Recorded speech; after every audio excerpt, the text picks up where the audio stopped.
Welcome back, everybody. Thanks for joining us for another edition of Taylor Tech Review. I hope you guys had some luck in your hunt for those mythical 3080s. We've got a whole lot of juicy stuff to go over, like Nvidia's launch of the 3000 series and their purchase of ARM.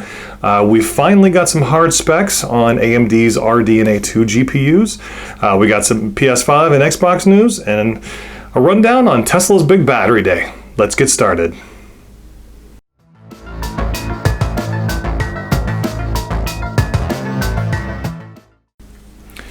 So Nvidia's been a busy little beaver for the last couple of weeks. First they teamed up with Xerox and launched the 3080 to generally excellent online reviews, but some very bad feedback from all the unhappy potential customers who couldn't find a card anywhere. Newegg had some. There was reports that some micro centers reportedly got, 10, 15, but other than that, it's pretty hard to find people who actually managed to buy one.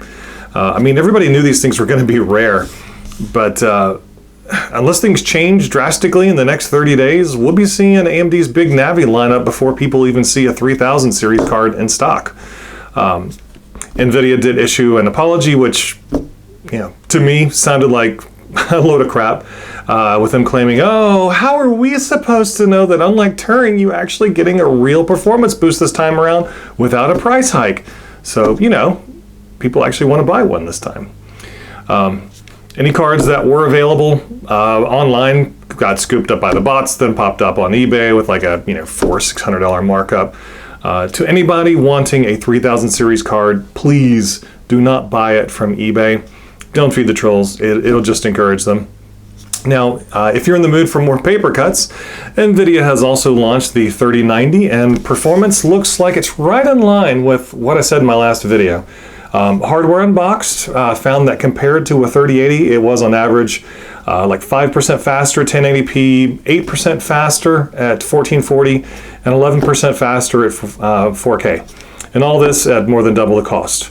Now, Hardware Unboxed also reviewed the Asus TUF Gaming 3080 OC and found that on average it was 6% faster than the Founders Edition, while being both quieter and cooler, and even at the $700 MSRP.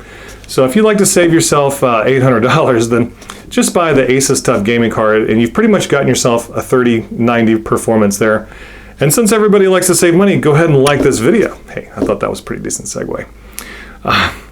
Links for both Hardware Unboxed videos are in the description.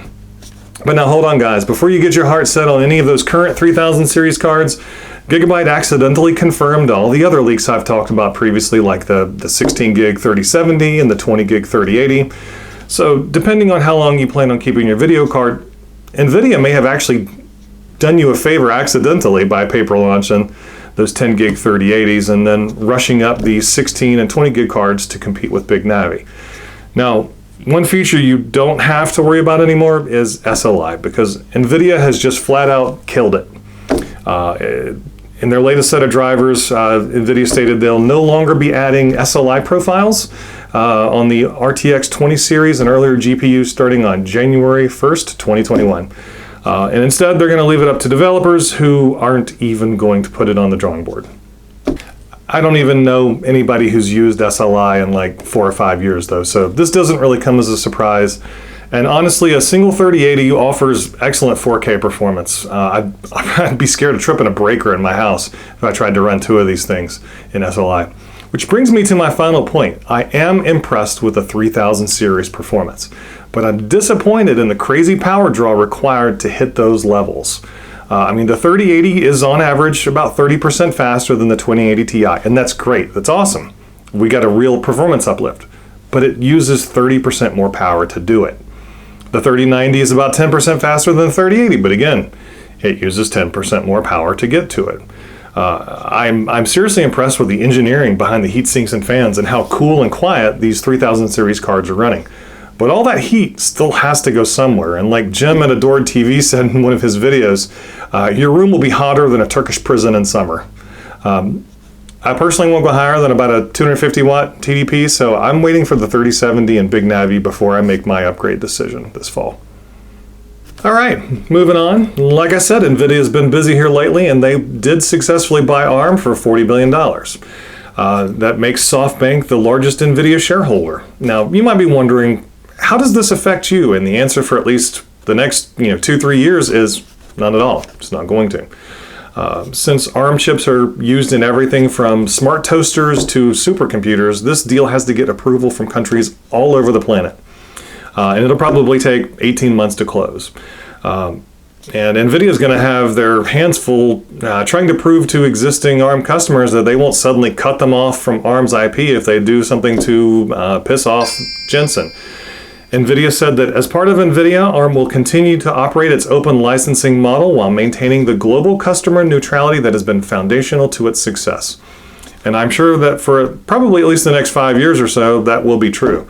Long term, we'll have to see. I mean, things change. Nvidia could eventually end up running everybody off to the RISC-V architecture. Nvidia's main intention in buying ARM is to finally control a CPU architecture. That way they don't have to depend on Intel or AMD CPUs for their data center and AI GPUs. They want to be able to offer the whole package, which makes sense. Frankly, this deal probably scares Intel more than anybody else because Intel's been trying to break into the AI market, and this deal will give Nvidia even more power and control. Meanwhile, in AMD news, they have released a pic of their reference card for their RDNA2 Big Navi card. And as you can see from the pic, it's a dual slot triple fan design with two 8-pin power connectors. No more blower fans, just like they promised. If you're really bored, you can check it out in a custom Fortnite level. But as far as specs go, we finally have some real numbers which were extracted from macOS 11 beta, which already had the firmware for the AMD RX 6000 series. Now, Navi 21 has always been guessed at 80 CUs, but the macOS beta had two different versions. There's a Navi 21A with a 2.05 gigahertz boost clock and a 200 watt TDP, and a Navi 21B having a 2.2 gigahertz boost clock with a 238 watt TDP. Previous rumors claimed that Navi 21 is on a 256-bit bus with 16 gigs of GDDR6. Now we've also got some info on Navi 22. It's showing 40 CUs but clocked at 2.5 gigahertz while using 170 watts. With previous rumors claiming that it's got a 192-bit bus and 12 gigs of GDDR6. And last up, we've got Navi 23 with a 32 CU count, but no clock speeds or any other info as of yet. Now, this is pretty much the first confirmed info we've had on RDNA2 other than the max CU count for the biggest Navi. I'm sure we'll get a lot more info over the next month or so while we wait for AMD's big presentation. Now in console news, Sony finally gave us the price for the PS5 with the standard PS5 coming in at the expected $500. But the real surprise here was the digital edition coming in at $400.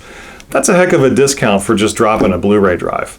I'm guessing that Sony makes up that difference over time through the PlayStation Store because they get to keep what would have been the retailer's markup and profits on those games since they're going through Sony's store. Meanwhile, Microsoft surprised everybody by buying Bethesda for $7.5 billion, which means they now own the rights to several of the best-known game series on the planet. Wolfenstein, Elder Scrolls, Fallout, Doom. It's still too early to talk about exclusive titles, and Xbox chief Phil Spencer told Bloomberg the immediate plan is to evaluate multiplayer releases on a case-by-case basis. So for the last few years, Microsoft hasn't really cared about exclusive titles, though. I think the main motivation behind this deal is that Microsoft is trying to beef up its game library for the Xbox Game Pass. See, they don't want to just sell you a console or even a game. They want you on a subscription plan like your Netflix account. And that's also why they created two different versions of their next-gen console, the Series X and the Series S. They want to make sure that everybody can afford their game console so that you can then sign up for their Game Pass. So, do the math. If Microsoft can get, say, 20 million people on Game Pass at $10 a month, that's $200 million a month and $2.4 billion a year. Cha-ching. And speaking of cha-ching, we've now gotten prices for the Xbox 1TB SSD expansion cards, which will run you a painful $220 each. Now, if you consider that the entire Series S console is $300 and comes with 512 gigs of storage, you can't tell me that they're making a killing on these things. I can go on Newegg and buy an NVMe SSD probably as fast as this thing for like $95. They're making bank. CD Projekt Red has released the system requirements for Cyberpunk 2077, but there are a few things I want to note here. They state that the minimum specs are for 1080p at low settings, and the recommended specs are for high settings, also at 1080p. Obviously, video card requirements are going to go up quickly if you want, 1440p or 4K, and they don't even mention ray tracing at all. So we're definitely going to have to wait to see how these things run on Ampere and Big Navi. Last but definitely not least today is our discussion on Tesla's Battery Day event. Elon talked about how the rate of decrease in the cost of batteries has slowed over the last few years, and how if we want to get to really affordable EVs, that cost needs to keep dropping quickly. They unveiled their new 4680 tabless battery, which holds 5 times as much energy, 6 times as much power, and gets 16% better range just from changing the form factor alone. That's without changing anything in the battery chemistry. Now, over a year ago, Tesla bought Maxwell Technologies for their dry coat process, which allows them to make the battery material without first having to mix it with a bunch of chemicals, then bake it dry, and then recover those chemicals. Elon described Maxwell's original dry coat as a proof of concept, and said since then they're already on their 4th revision of the equipment, with new revisions coming out every 3 to 4 months to improve yields. The result of using a dry coat process is a 10 times reduction in factory footprint and another 10 times reduction in electricity. Now, with their new high-speed continuous motion assembly lines modeled after the bottling and paper industries, one assembly line can produce 20 gigawatt hours, which is 7 times the output of their current assembly lines in the Nevada Gigafactory. Remember, they're also doing all of this in an area 10 times smaller and using 10 times less electricity. Now that the batteries are assembled, they've got to be charged and tested, and Tesla's new battery formation equipment costs 86% less and uses 75% less space. All this together means that it will cost them 75% less per gigawatt hour, and they'll do it in a 10 times smaller footprint per gigawatt hour. Basically, for the same space used in a 150 gigawatt hour 2018 Gigafactory, they'll be able to produce 1,000 gigawatt hours or 1 terawatt hour. Are you telling me that this sucker is nuclear? Hey, keep rolling there. No, this sucker's electrical. But I need a nuclear reaction to generate the 1.21 gigawatts of electricity I need. Now, by 2022, Tesla plans to have 100 gigawatt hours of internal battery production, and by 2030, they'll be at 3 terawatt hours. And that's in addition to the batteries they're already getting from partners like Panasonic, LG, and CATL. Now, for their anodes, they're going to start using silicone, which is just sand, and that's for a 5% per kilowatt hour savings on the anode. Now, for the cathode, they're making 3 different versions for different uses and price points. They'll have an iron-based cathode for medium-range inexpensive cars and grid-scale storage, then a higher capacity nickel-manganese version for power walls and longer-ranged cars, and last up, a high nickel version with the highest capacity for semis and Cybertrucks. I think that if they weren't worried about nickel shortages, they'd just go with the high nickel version for everything, but they don't want to put all their eggs in one basket. They've also simplified the production for their cathodes by removing a bunch of intermediate refining steps for both the nickel and lithium. They've bought the mining rights to over 10,000 acres of lithium clay deposits in Nevada, then invented a new environmentally friendly way of removing that lithium from the clay that basically just involves table salt and water. And once they've extracted the lithium, they put the dirt right back where it started. Altogether, this saves them 12% per kilowatt hour on the cathode. They've also just started battery recycling, so that given enough time, they won't even need to mine anymore. They'll just be recycling old batteries into new ones. We also get to see their new Giga casting process, which lets them cast entire parts of the car as a single piece instead of casting multiple pieces and then having to weld them together. It is the largest casting machine in the world, and they had to create their own new aluminum alloy to let them do this. Finally, Tesla has figured out how to integrate the batteries into the car as a structural component. This lets them remove unnecessary structural components, saving weight, letting them pack the batteries in closer to the center of the car where they're better protected, and this actually makes the car frame stronger overall, they said.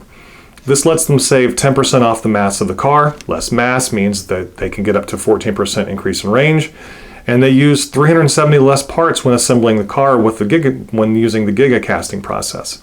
All told, this results in a 54% increase in range a 56% reduction in battery cost per kilowatt hour, and a 69% reduction in the cost of the factory to build all of this. This is the power of vertical integration, where you design and manufacture almost everything in-house instead of buying it off the shelf. Elon announced that within around 3 years, Tesla should be able to sell a $25,000 electric car. And then they showed off the Model S Plaid with 0 to 60 in under 2 seconds, a 200 mile per hour top speed. It does the quarter mile in under 9 seconds with over 1,100 horsepower and has over 520 mile range. To the other automakers watching Tesla's battery day, I hope you were wearing your brown pants, because I think you need a change of underwear. I just gave you guys the highlights, but if you're interested in watching it yourself, the link's in the description. And that's going to wrap it up for today's episode. As always, thank you guys so much for watching. If you like this video, hey, hit that like and subscribe button. I appreciate it. It helps with the YouTube algorithm. And until next time, take care, guys. See you then.